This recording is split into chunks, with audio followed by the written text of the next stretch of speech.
And good morning. It's 7:04 on this Wednesday. It's February 8th. It's time to head to Studio B for Coleman and Company. Well, hello, everybody, and welcome here on a Wednesday. Going to be a wonderful Wednesday, and made even more wonderful, of course, having you in the audience. And it's really wonderful today to have Bob McDonald here live in studio to talk about Cedarstone Bank of Lebanon, Mount Juliet, Donaldson, Simple Banking, Simply Better. Good morning. Good morning.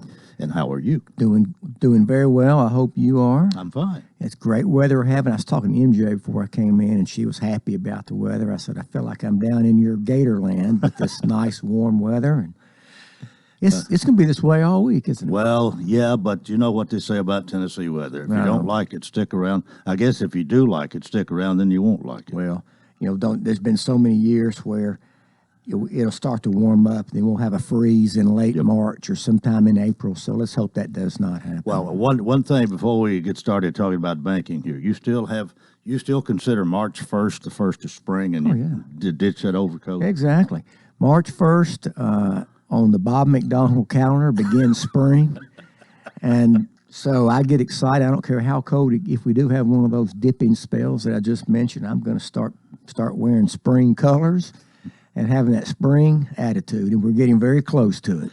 Well, what's happening at Cedarstone? Well, we're very busy. You and I talked last week about what we expect for the new year, and I told you that I mailed out Wednesday our quarterly shareholder newsletter, so you should be getting that soon. And we talk about the good year we had last year. We talk about our expectation for another good this year, and we also talk in this letter about how we're off to a good start. We had good loan demand last year. We had good loan growth, and we've already had good loan growth this year in just the first few weeks of the new year. So we're feeling very good about the year. Of course, we hear about potential of a recession across the country. We hear about inflation. All that's very real.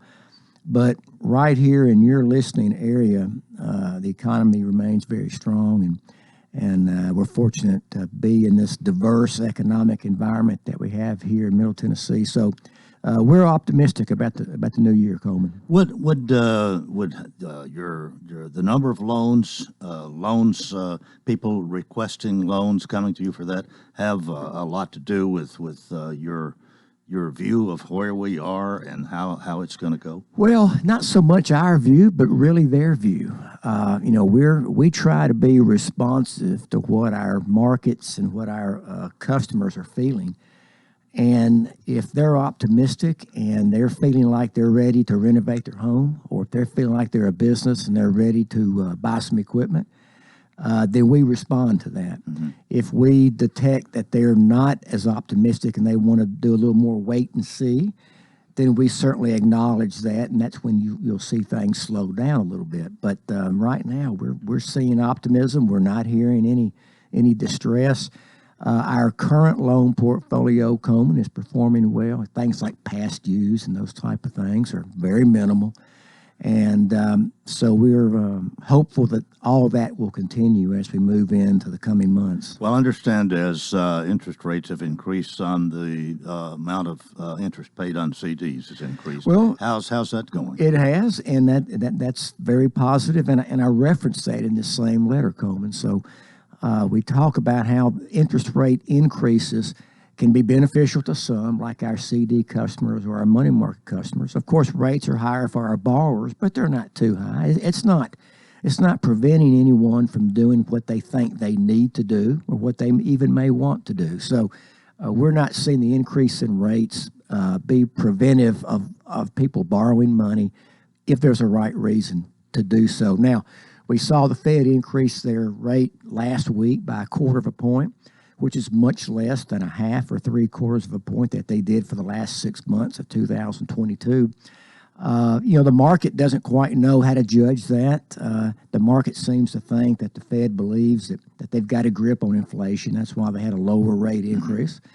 But we'll see. But 1/4 point, really, you asked me last week, how will that play into our customers? And 1/4 point increase by the Fed really won't filter into how we price deposits or how we price loans. Now, when you look at a 75 basis point increase or a 50 basis point increase, you can see that.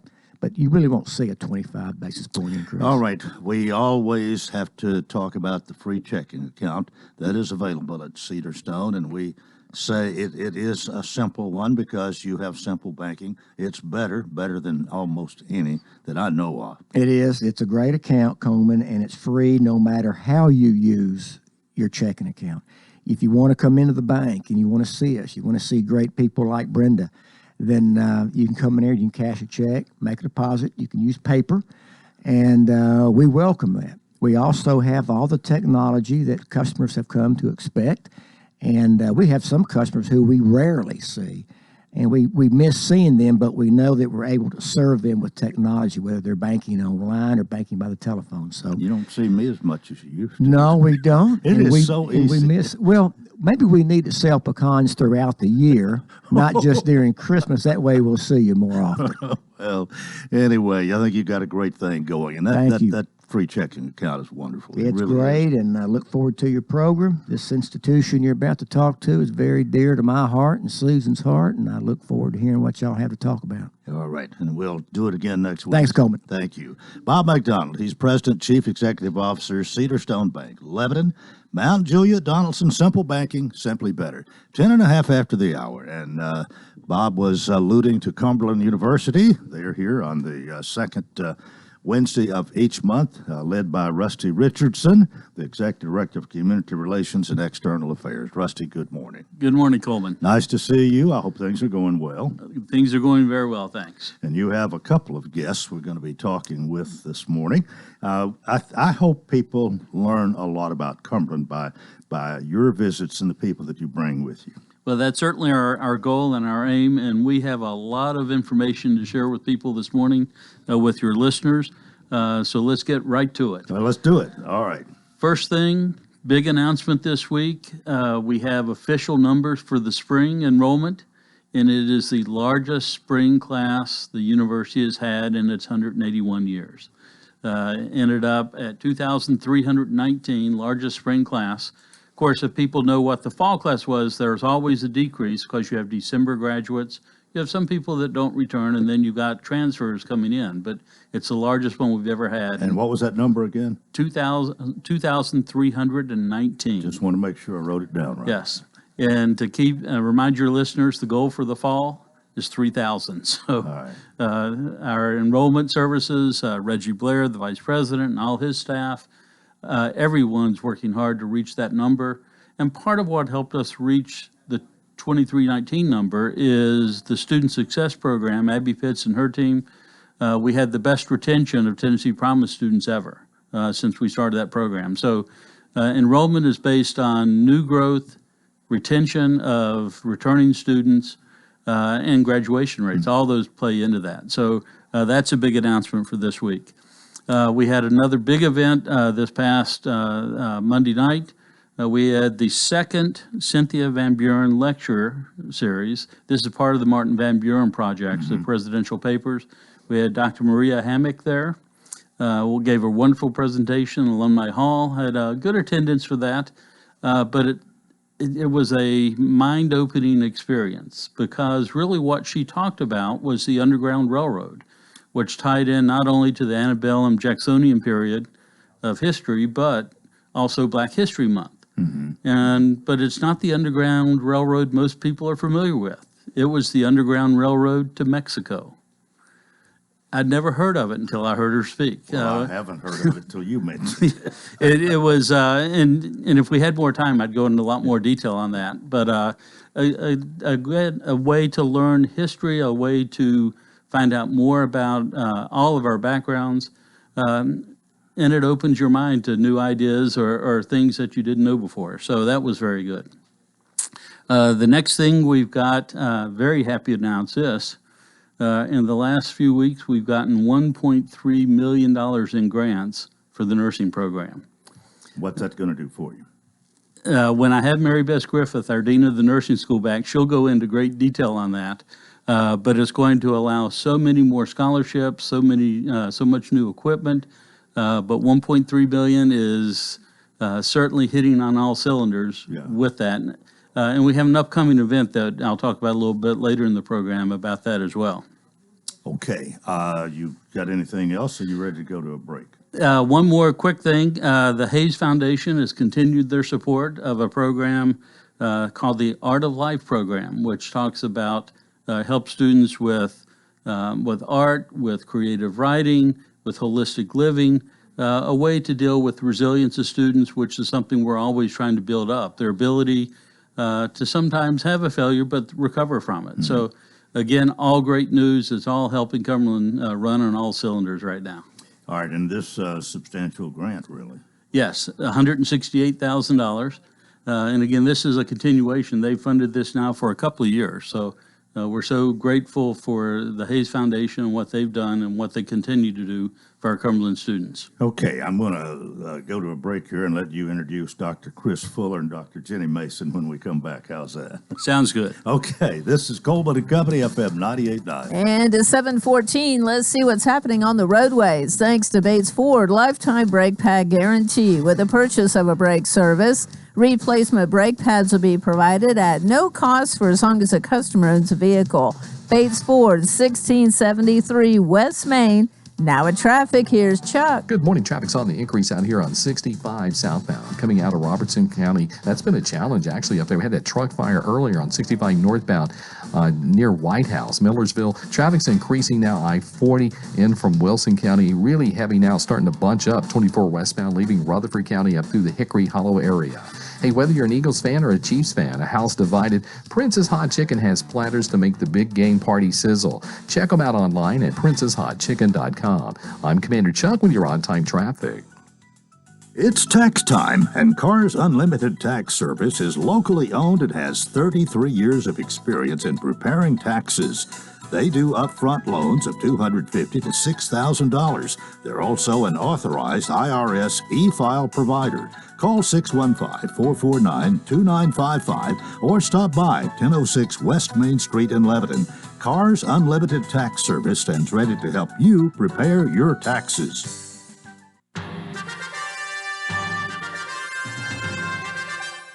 Hey Cumberland baseball fans, this is senior outfielder Cole Turney from Richmond, Texas. We have a 3-game series this Thursday, Friday, and Saturday at home at 1 o'clock versus Indiana Wesleyan University. We'd love to see you out there at the 6. But if you can't make it to the ballpark, you can listen on WANT 98.9, WCOR 1490, WANTFM.com, or GoCumberlandAthletics.com. We'll meet you there. Go Birds. Coleman and Company, thanks for joining us. We are featuring Cumberland University this morning. Rusty Richardson's here as usual, and a couple of guests that he's going to introduce right now. Thanks, Coleman. Pleased to have two guests with us today, two of our three university deans. Dr. Chris Fuller, the Dean of the Labrie School of Science, Technology, and Business, and Dr. Jenny Mason, the Dean of the Oakley School for Humanities, Education, and the Arts. And they're going to share with us information about new programs going on within their respective schools. Well, Dr. Chris Fuller, it must really be something to be Dean of the Labrie School there. That came along through, I understand, a wonderful gift to Cumberland years ago and got started and has been nothing but successful, as I understand it. That's right. It was a gift from Edward Labrie, and we've had gifts from his family, and we're excited about that. And we have an interesting mix in our school, from the math and science majors, information technology, to business. We've got quite a few majors there, so it's a lot of exciting things. Tell us just a little bit. We're kind of cramped for time this morning. We won't dwell long on anything, I guess, but tell us a little bit about yourself and how long you've had this position. So I've been at Cumberland for 12 years. I've been dean for 7, and so excited to be here and excited for all the things we've got going on. Well, what's some of the accomplishments, some of your goals even for this school? Well, a lot of it comes from what we've already mentioned with enrollment growth and our record enrollment. So one of our things to focus on as we've done that is growing new programs. So students have new options in terms of majors, but also options in terms of the delivery and how they get their education. So last year in our school, we added 3 new programs, one in biomedical sciences. So that's particularly for students that are pre-professional and looking to go on to medical school or vet school or pharmacy school or anything in the pre-professional realm. In business, we've added two majors, project management and supply chain management. Both are very relevant to what's needed in business in today's world. Everything is project-based, so it's good to learn those types of things. And then, of course, in our area, supply chain and logistics is just a huge industry, and it's good for our students to get exposure to that. What's some of the big attraction about this it's coming to Cumberland and being a part of this School of Science, Technology, and Business? Well, a lot of it is our increased options. And so we've focused on new majors, and we've also focused on new access points and delivery methods. So, we've been a big embracer of Tennessee Promise, and we welcome a lot of those students. We've extended that into Tennessee Reconnect. That is often adults that are working and still wanting to finish their degree. And so we offer a couple programs where they can do it completely online and not have to deal with a full-time work schedule and school schedule. They can go part-time. So we offer associate's degrees, and we've added even our Bachelor of Business Administration all online so that they can finish their associates, continue into a bachelor's, and have those options. You've got some more exciting things maybe you're working on for the next 5 years or so? Well, the big one I think for today is we're continuing our growth in new programs, and so next year we're looking at launching a couple new master's degrees. I'll let Dr. Mason talk about one of them, but the one in my school is a Master of Science in Information Technology Management. So it's a combination of information technology content and business content to get those people with technical skills more suited to manage a department or an industry that's huge in businesses large or small.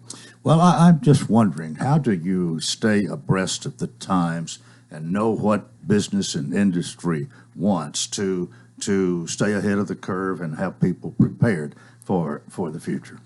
Tough question. I mean, we talk to our students a lot in terms of what they want. We talk to parents of prospective students, and we talk to the community and business leaders.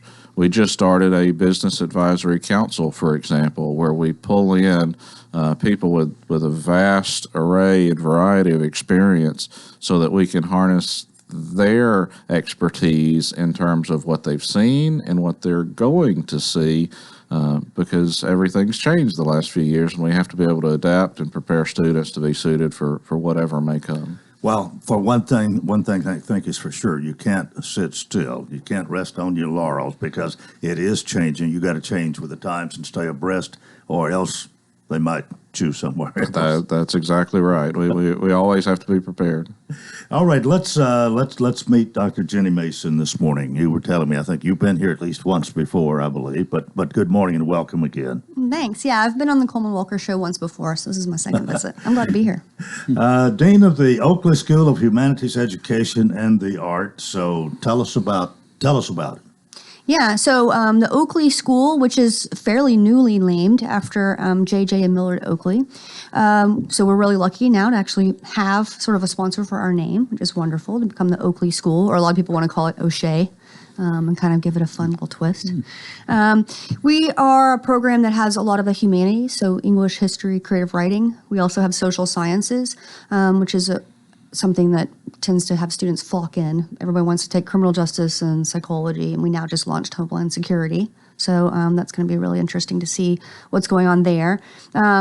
We have tons of education programs, so everything from undergraduate child learning, special education. We also have teacher licensure programs, and we prepare you for pretty much every stage of education. And then finally, we have fine arts. We are launching a musical theater program. We also have all kinds of different art and design classes and music classes, really some great fine arts programs. Well, I should have said to ask this first, but tell us a little about your history with Cumberland and anything else in your background you'd like us to know this morning. Yeah, well, so I came in, I about 8.5, almost 9 years ago now, I was recruited to be the program director for psychology.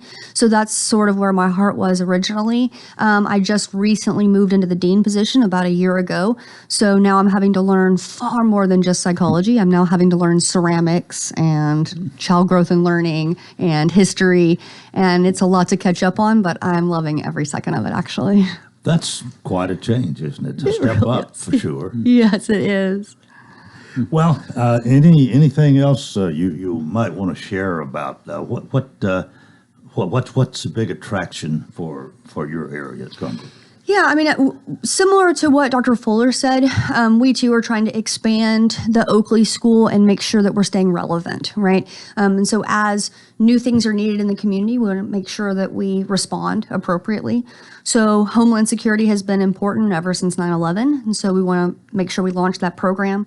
Also, forensic psychology is quite a draw right now, and there aren't any programs in the Southeast for forensic psychology. So we are launching, as of August, a graduate program in that. I'm really excited about it. We're also going to have a business psychology kind of crossover. It's industrial organizational psychology masters. And I'm really excited about that one in particular. I think it's going to be really neat to be able to have people go out and be able to consult using psychological principles. So you know how to work with people in a way that others don't, and you can apply those business principles even better. Do you have an interaction with high school seniors, especially here in our area?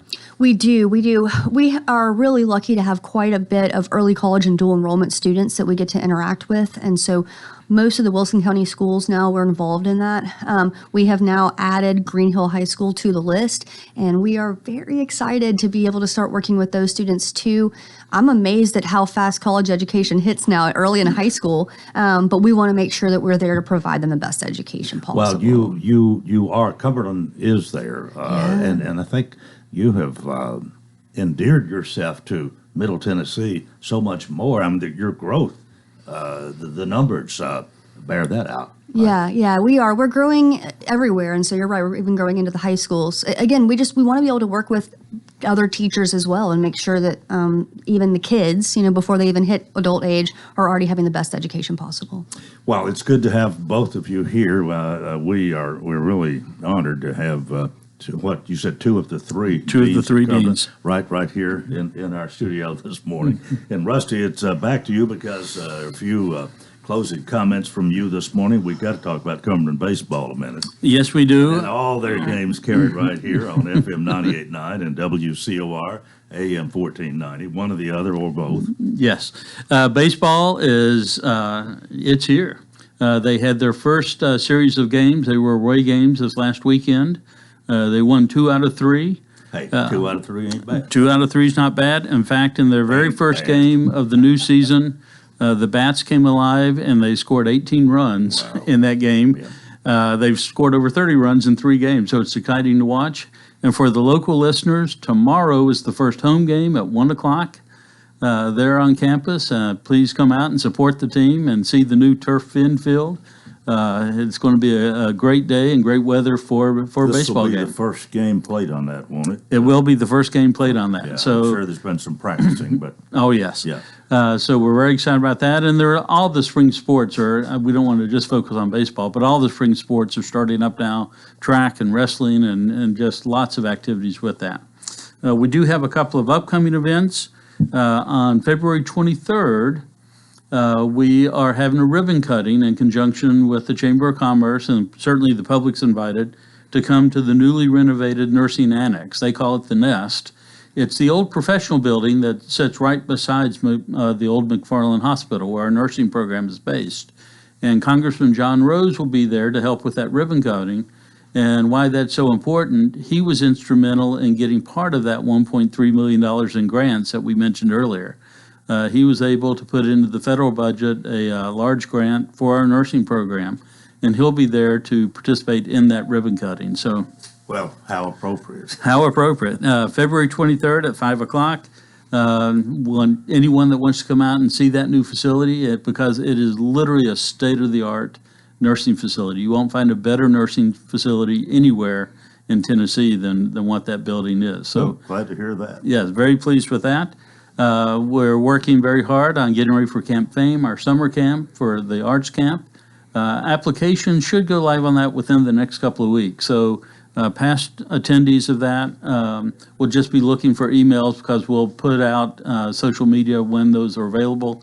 But we're getting ready to open that up and looking at expanding that program this year.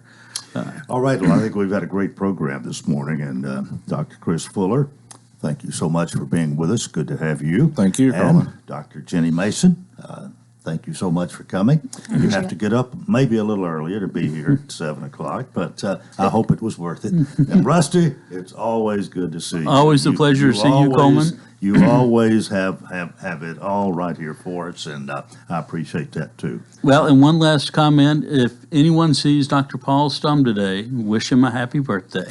Happy birthday, Dr. Paul Stump, from all of us at FM 98.9. How's that?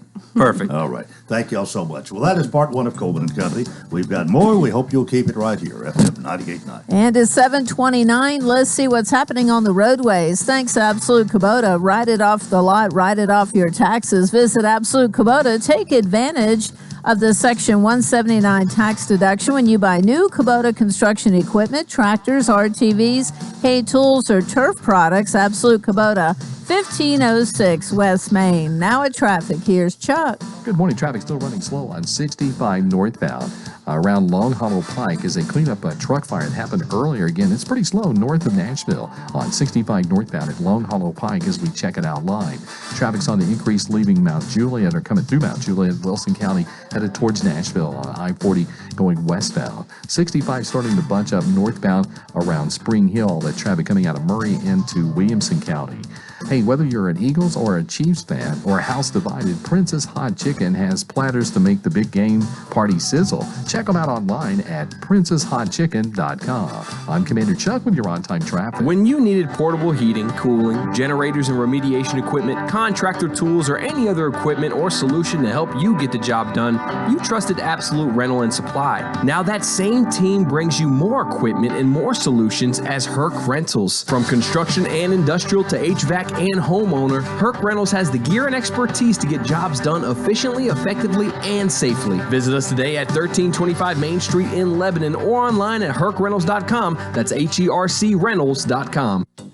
We will stay overcast today with on and off showers possible until tomorrow morning. At least temperatures won't be cold. High of 64 coming this afternoon, falling to 58 tonight. Thursday morning looks soggy as well. Then we should be dry heading into Friday. This weather forecast is brought to you by Walker Auction and Realty, professional auction and real estate services. Get top dollar for your home, land, or personal property. Log on to MikeWalkerAuctions.com. They know auctions. That's a look at your forecast. I'm number one Ned. Coleman and Company, thanks for joining us. We're just having a big time here this morning, but now we're going to get serious and talk about Herc Rentals. We've got Dave Hurst here this morning. Dave, good morning. Hey, good morning, Coleman. Have to interrupt my story here, but we'll finish it some other time. Right. Dave, of course, is the assistant branch manager for Herc Rentals, 1325 West Main in Lebanon, and they have equipment and tool rental, and Dave or somebody from Herc is here each Wednesday at this time to talk about it. But here lately, most of the time, Dave, it's been you as assistant branch manager. So how are things going? Things are going good. We definitely have seen, a real uptick in business here. It's interesting. We've had a lot of rainy weather, but I mean, we had 2 sunny days, and I mean, it's just like, wow, Is it like daylight and dark? It is. It's pretty much, yeah. It's unbelievable how fast the phones start ringing. People just start pouring in the doors as soon as the sun starts shining. Yeah, it's always interesting for me to watch it. So you have a pretty good idea how your day is going to go depending on the weather. Correct. Yeah. Yep.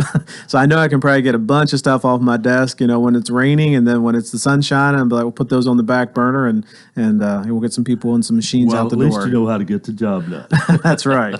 Yeah. How long have you been with Herc Rentals? So with Herc itself, I've been with them for almost a year. In May it'll be a year, and then I was with Absolute Rental for a little over 2 years. So, okay, I wasn't aware of that. I thought you came new with Herc. No, you worked with Philip for 2 years. That's correct. Well, yes. you know all about it. I tell you, between you and Josh Etherly, y'all got to get the job done. Yeah. Well, the interesting, Jonathan Smith is still there. He's our lead tech in the shop, and then with Josh and myself. myself, we've got probably about 30 years of experience in the business right now.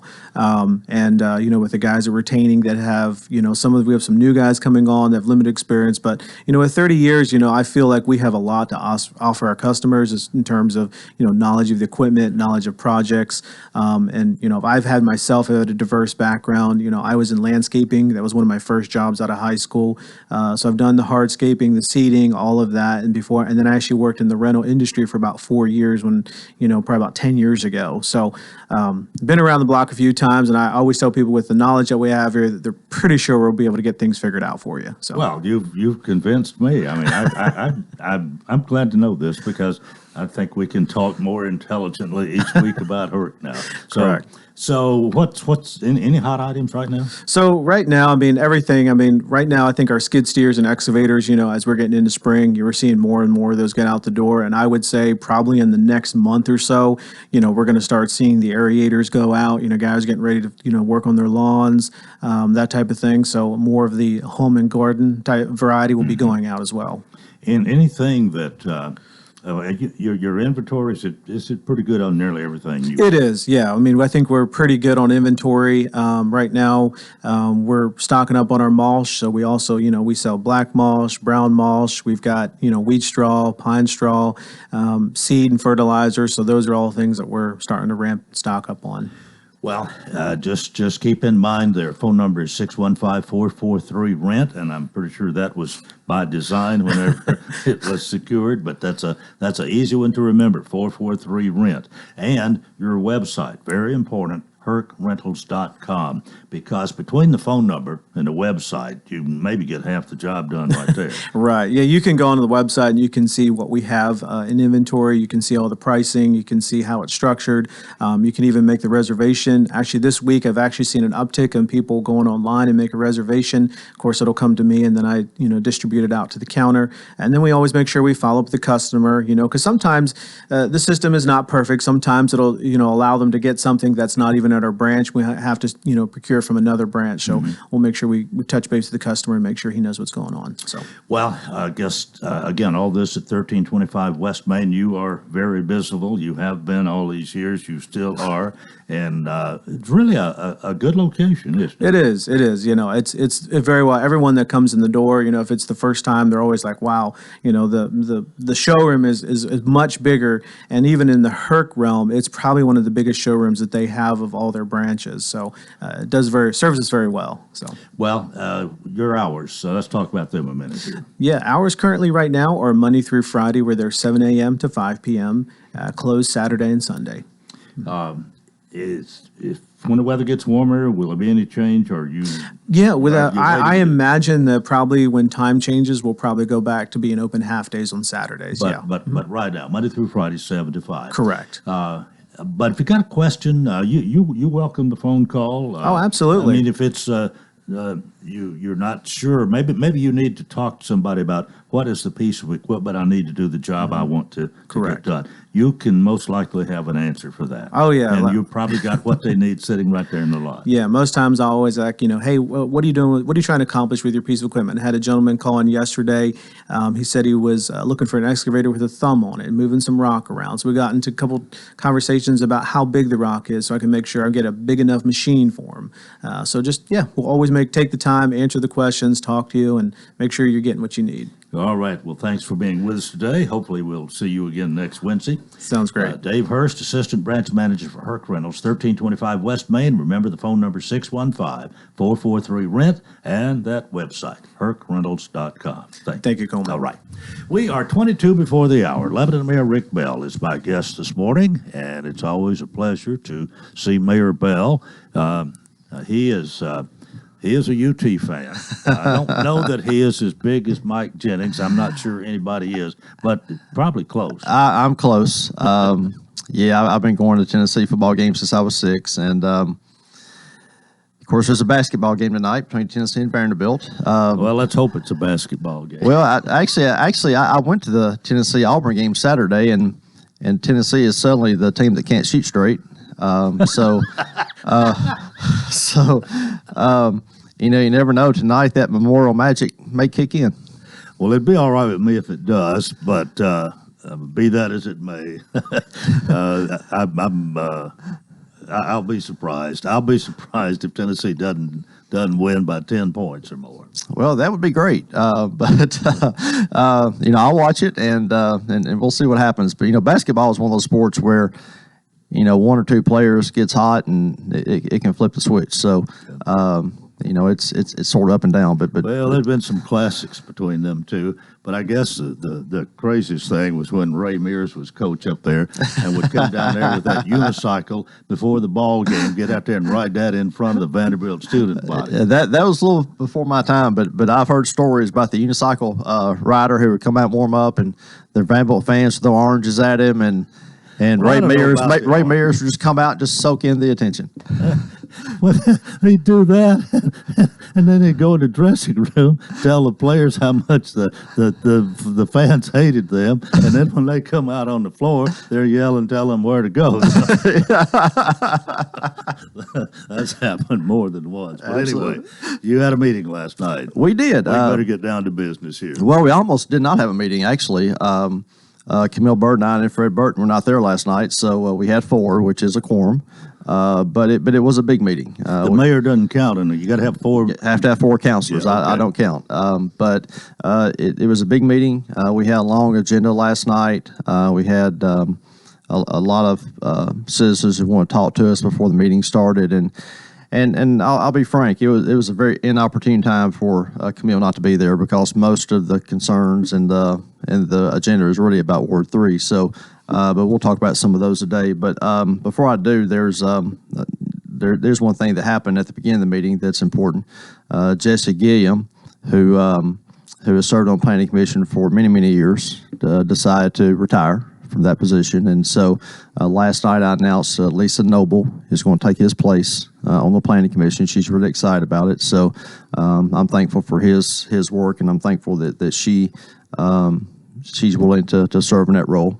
And also I want to mention this too. Last night we had a surprise visit. The local youth football league came out last night, and they were dressed in uniforms, both football uniforms and cheerleading uniforms, and their leaders got up and spoke. And several weeks ago, they came to City Council to talk about their league and how we could support them. And William Porter and I had a really good meeting with them a while back about the use of our facilities, especially the new sports complex that's going to open here in a few years. And so we talked about that. And one thing about our youth leagues, as far as a city relationship, is that, we provide fields and courts, we provide maintenance and support with our staff, but as far as financially, that's done by volunteers and fundraisers and things like that. So we don't really support youth leagues financially directly. We do it in more of a facility type way. But that's worked great over the years, and the city, I think, should be commended. But some of our civic clubs who have taken on responsibility there has helped it immensely. Yeah, and civic clubs are a huge part of it. Baseball, softball, soccer, basketball, all the sports, and football's out there too. But they just wanted to make sure that we know they're here and we're going to support them, and we are. And so I was really glad they were able to come out last night. As I said, last night was a big agenda. A lot of it was some annexations or rezonings, and a few people came out and spoke about that. Out on Pinhook Road, this is really a part of that Dale Webb development that's coming in on South Hartman, being added to Ward 3. There are 4 different properties asking for annexation last night.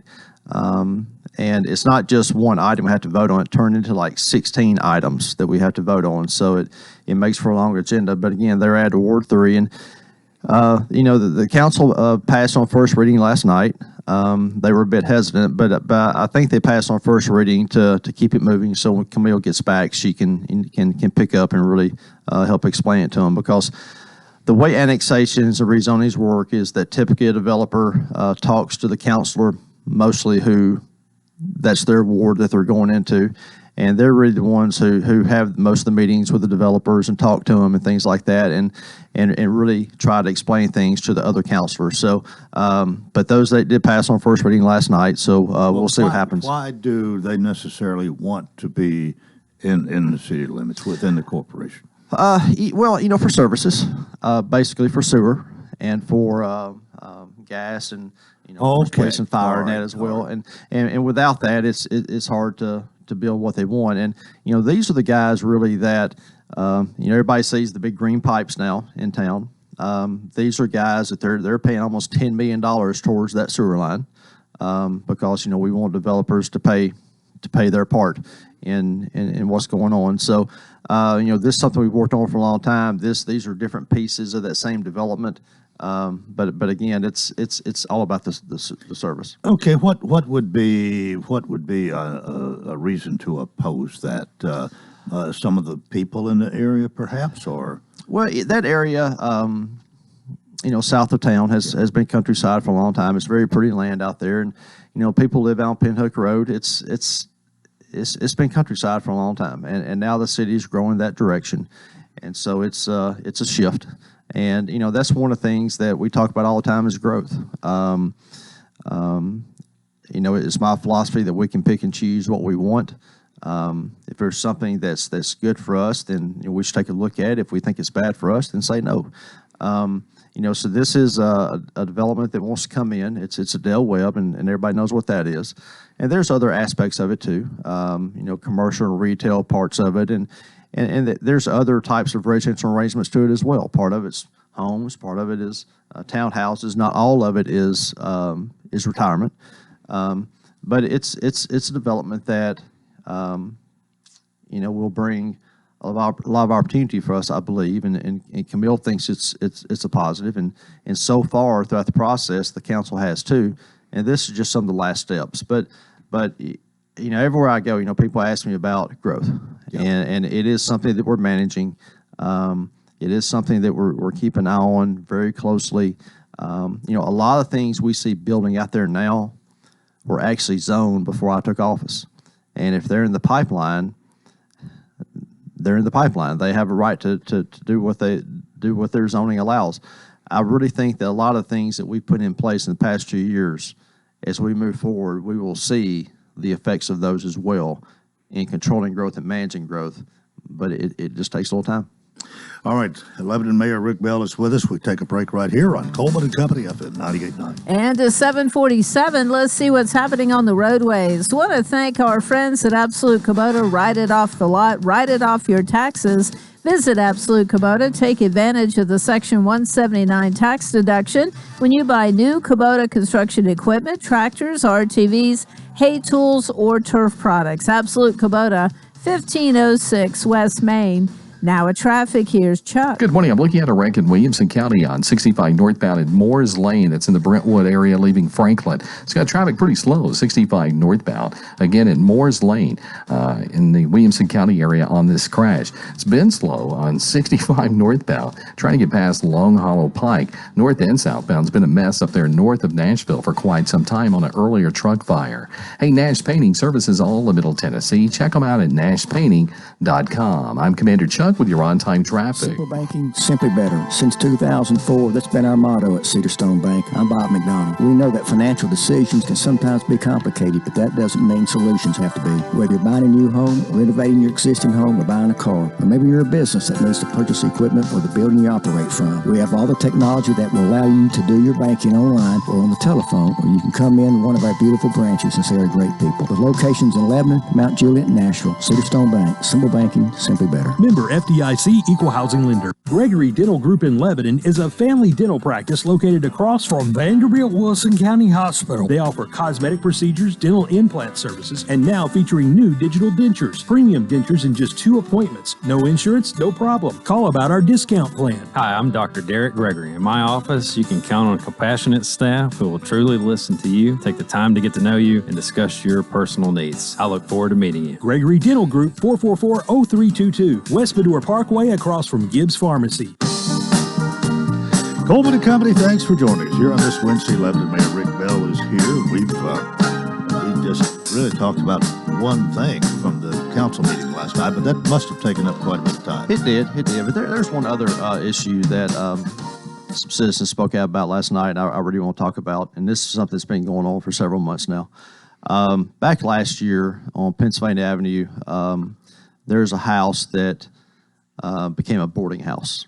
And the neighbors have really been upset about it, and I don't blame them.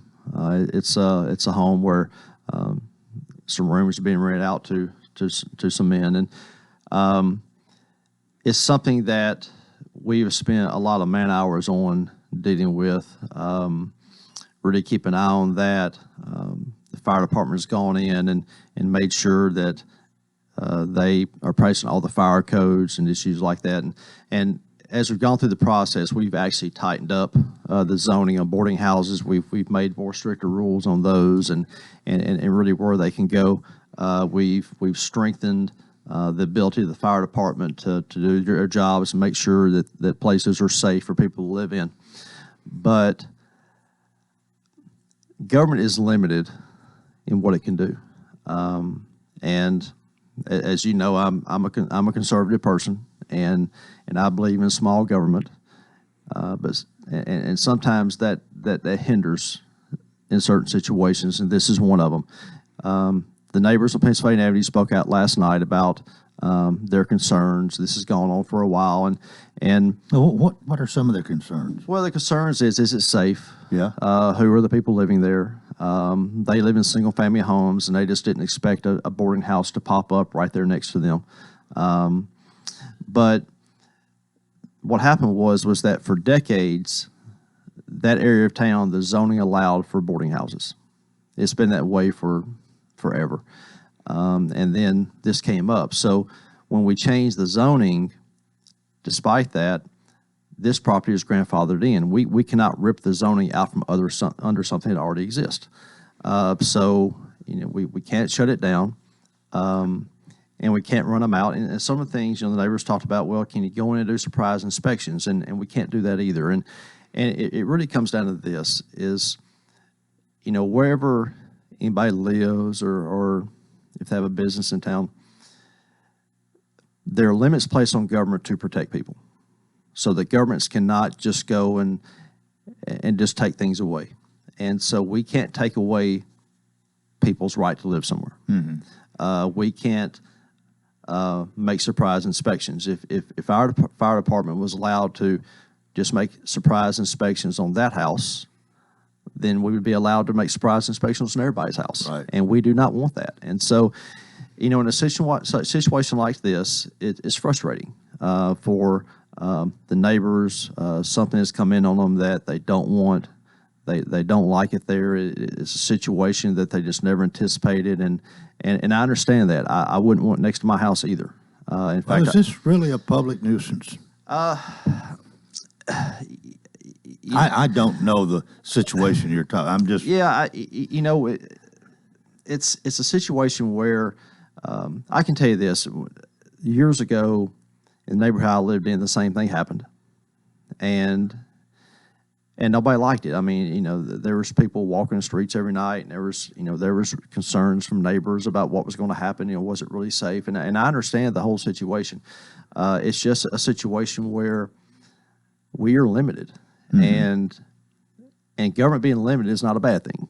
But also in a situation like this, it hinders our ability to handle something that people see as a negative. And so it's been a tough situation for months. We've worked on it hard. The fire department has, the planning department, our utility staff has worked on it hard, our police department, I have, and we've really worked hard with the neighbors over there. But, we're at a situation now where they are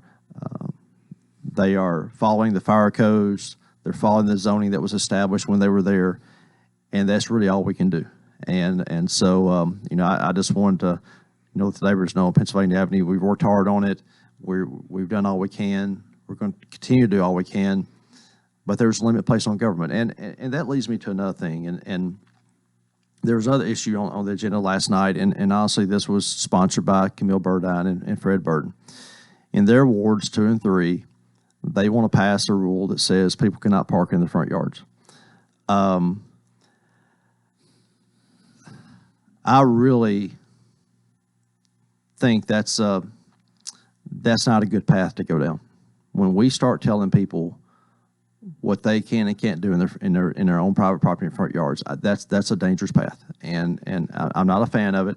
I understand the thought process behind it. There are 4 or 5 places in town where it's an issue. But do we really want to take a handful of places that are an issue and place a rule on thousands of people? They're going to limit what they can do on their private property. I struggle with that. I really do. And so when I say I'm conservative, I believe in limited government. There are things out there that, there may be 2 or 3 places people park in the front yard. There may be a boarding house we don't want. But can we really take those isolated incidents and place a rule on everybody else? Yeah. Who are doing things the way we want. So I do struggle with that. That was first reading last night on the parking. There'll be a second reading. Did it pass? It passed on first reading. What was the vote? 4-0. And we'll see what happens on second reading. But I do struggle with that. You have a right to veto. I do, and I have a right to talk during meetings and give my opinion. And the only time I have a right to vote during meetings is when there's a 3-3 tie. Right. But I do have certain things I can do, but I do struggle with that concept. But if the council passes it, and I know I have the veto power, but they can override that too. If it goes into effect, the job of the staff is to enforce it. It is something that I believe in small government. And again, sometimes that frustrates people because we don't have the power to do exactly what they want. But on the other side, we don't have the power to do what they don't want either. Yeah, there's in most of these situations, there's 2 sides to that coin. There is. And you don't want to overreact. Yeah. And that's the thing that I want to stay away from is overreacting. Yeah. And really think about what are the consequences for the entire city. All right, we got about 4 minutes. What else we need to talk about? Well, there's some things happening out there. We bought the property there at the corner south of the square for a I parking noticed lot. that billboard. I was going to say the billboard is gone. That big billboard is gone, and the company promised me to be down by the end of January, and they got close, and I appreciate them getting on that quickly. We're in the process of designing that parking lot, and when the weather gets warm, we're going to start building it. So I think that's going to be a great thing for the square. Also out on Carver Lane, people that drive through their area may notice that the traffic signal poles are up, and so Carver Lane, traffic signals are a double-edged sword too. But those people in Carver Lane have needed a light for a long, long time, and they're they're finally going to get one. Last night, also, the Veterans Building that we're working on passed second reading, so we have officially purchased it from the gas department now, and now we can move forward with the veterans groups and get them in there. So I'm excited about that. Well, I don't know whether you heard Uncle Pete the other day, but he is so excited about that. Well, I'm excited too, and I know he is. He's been up there at City Hall a lot meeting about this. He's fired up. Bill Moss is fired up about it, and I'm excited about it too. I can't wait to get up and running and be able to cut the ribbon on that. I think there's something else you might want to mention. It was a news release that I got has to do with some of our railroad crossings. Absolutely. The past couple of weeks there was some work done on the railroad crossings around the bypass, right there behind TSC at Hartman Drive and out there on North Calcites Avenue as well. I just want people to know that those are really patches to prepare for what's coming next. And what's coming next is there's a huge project. It was a TDOT grant working through them to smooth out all those railroad crossings to make them a lot better. So what happened a few weeks ago really was just make it okay until that job can get done. So that's going to start here in the next few months. It's going to be construction, but when it's done, those will be smooth. It won't beat your car up as you cross them anymore. And also, it will prep those for silent crossings in the future, so the trains will not have to blow their horn as they go through there. And that's not coming immediately, but it will prep them for that. So that job is going to be a really important one for that area of town. What about, are there any others that you're concerned about? I know one or two that I could mention that are pretty rough. Well, go ahead and mention them because we're on the lookout. The There's worst one over there by Fakes and Hooker. Yeah, it is, and the worst one in town I think was on College Street out there, and we got that one done. They did a pretty good job on that. The railroad does that work, not us. But this thing that's coming up, that's a real TDOT project, and there's gonna be a lot of people out here working on that. So we're always looking for those railroad crossings to fix. So if anybody has any thoughts or ideas about ones that can be handled, just please tell us and we'll do that. But this is a major project. All right, we got just got a minute left here. Anything else? We about covered it. Yeah, the other day I was able to go to a great event this past Sunday over at Emmanuel Baptist Church. They honored Brother Donald Owens and his family. He passed away just recently, and he served that church for almost 40 years as pastor. So his family was there, and I was honored to be part of that. We have a couple events coming up. Tomorrow night is the Lebanon Wilson County Chamber of Commerce annual banquet at the Mill. So that's always a great event. And then next week, you and I have a big event because we have the Senior Citizen Center Valentine's Banquet coming up Saturday night. You're going to be there and dance with the sheriff and Mayor Hutto, and I will dance with the sheriff and the mayor and every other elected official who's there. But I'm just wondering, will Teresa show up and sing Rocky Top? I'm hoping she will. Because I don't want to be the one to have to do it, but I will if I have to. You would do it rather than not have it sung. That's exactly right. Mayor Rick Bell, thanks for being with us. We'll see you next time. And that is it for a Wednesday. Until tomorrow, I wish you a wonderful day.